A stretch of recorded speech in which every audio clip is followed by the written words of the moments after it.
صل وسلم وبارك على سيدنا محمد وعلى اله وصحبه اجمعين. النهارده هعمل معاكم مكرونه بشاميل اقلام كيس 400 جرام. 2 النهارده على البارد لبن، عليهم 6 معالق حراميه من معلقه الاكل، معلقه كبيره، وعليهم احط عليهم شيدر، ده حوالي 8 شيدر، وعليهم مرقه دجاج، وربع معلقه فلفل ابيض. لو مفيش فلفل ابيض ممكن تحط فلفل اسود، رشه جوز الطيب، رشه بسيطه خالص اهيت. وهنا ديت جبنه موتزاريلا وجبنه رومي بواقي عندي، ودي اللحمه المفرومه اللي انا كنت عاملاها للرقاق، كنت عيناها في الفريزر طبعا، كانت متعصجه، والفيديو عندكم هتلاقوه عندكم في القناه مع الرقاق. وهبدا بقى اعمل البشاميل على البرد قدامكم اهوت. ده الدقيق، اللبن ده كده مش مغلي اهوت، حطيت عليه الدقيق اهوت.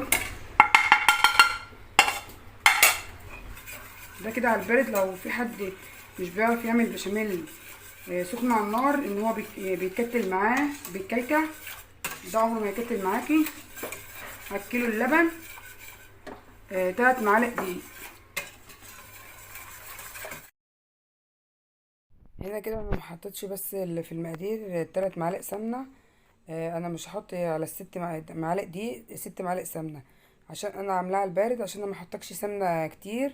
وكمان انا هحط فيه شيدر، فايه الشيدر فيها اصلا زيوت وكده. ممكن تحطي بدل السمنه ممكن 3 معالق، زي ما انتم شايفين انا بحط 3 معالق بالظبط هم سمنه. ممكن تحطي 3 معالق زبده، ممكن تحطي حوالي 4 معالق زيت، اللي انت حباه. بس السمنه البلدي او الزبده بتبقى احلى في البشاميل. وطبعا لو عندك شوربه ممكن تشيلي نص رتل من اللبن وتحطي شوربه نص رتل، بس انا ما كانش عندي الوقت ده شوربه. هنا كده بحط نص معلقه ملح، وبحط في ميه سلق المكرونه بردك. وهنا هحط المرقه فتفتة. وهنا شويه الفلفل اسمر، الفلفل الابيض. لو مش متاح الفلفل الابيض ممكن تحط الفلفل الاسود، بس الابيض بيخليش البشاميل يغمق. طبعا البشاميل اللي بتبقى مولعه النار عليه في الاول عالي، بعد كده بتهدي النار وسط، وايديكي ما تسيبش المضرب خالص، الهواء هو اللي منه. الفكاكه ديت تعرف كده ان البشاميل استوى. كده بقى انا هحط الجبنه الشيدر، ولو في جبنه مثلثات عادي برضه بدل الشيدر، او جبنه رومي اللي بتحبيها. بس انا هحط على الوش جبنه رومي وجبنه موتزاريلا، ففضلت احط في البشاميل احط الشيدر، عشان كده انا مقلله السمنه، لان الجبنه طبعا بيبقى فيها زيوت وكفايه عشان البشاميل ميبقاش تقيل قوي، ميبقاش دسم زياده عن اللزوم.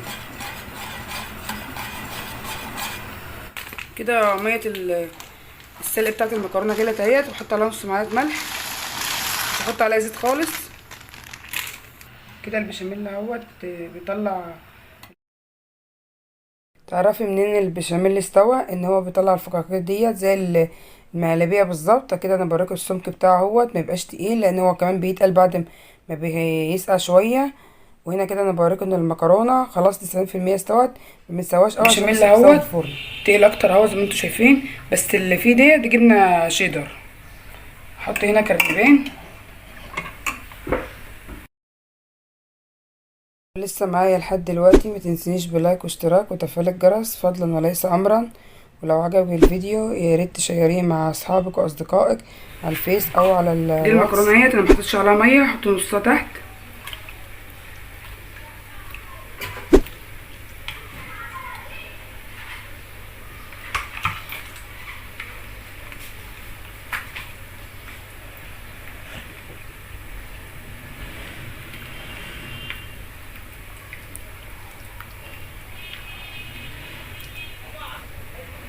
انا بحب البشاميل بتاعها كتير.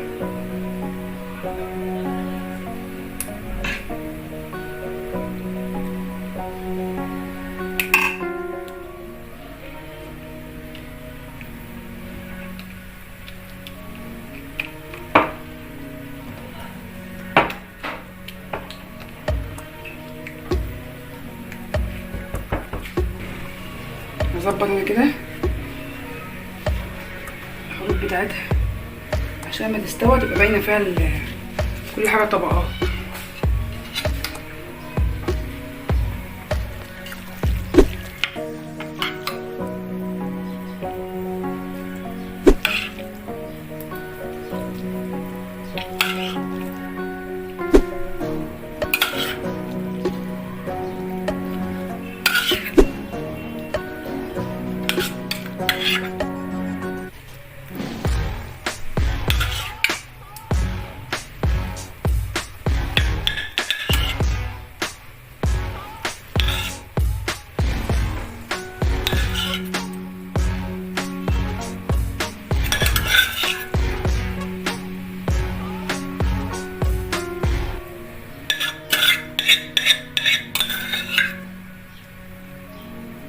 هنظبطها كده بس اللحمه لو في حته ما فيهاش، من الجنب ده كده ما فيهوش اهو.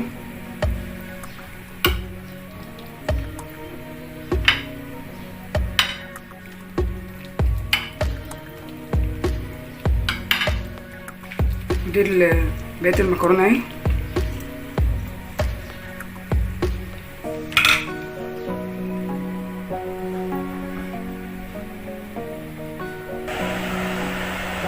كده المكرونه وزعتها اهيت. نحط البشاميل بقى.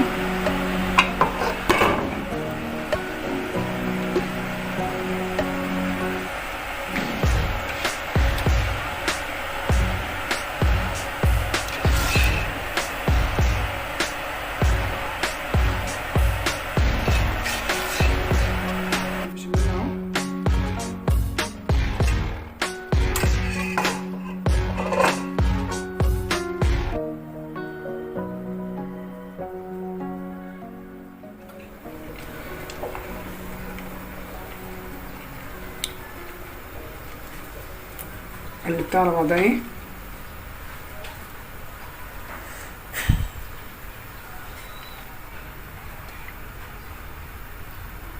انا بحب انزلها شويه كده مع البشاميل عشان تبقى فيها مطه شويه.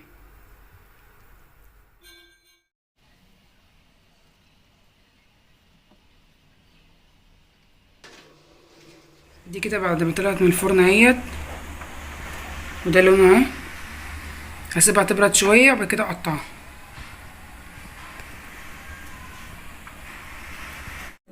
سبت المكرونه تهدى شويه الصينيه عشان بس اعرف اطلعها لقمه.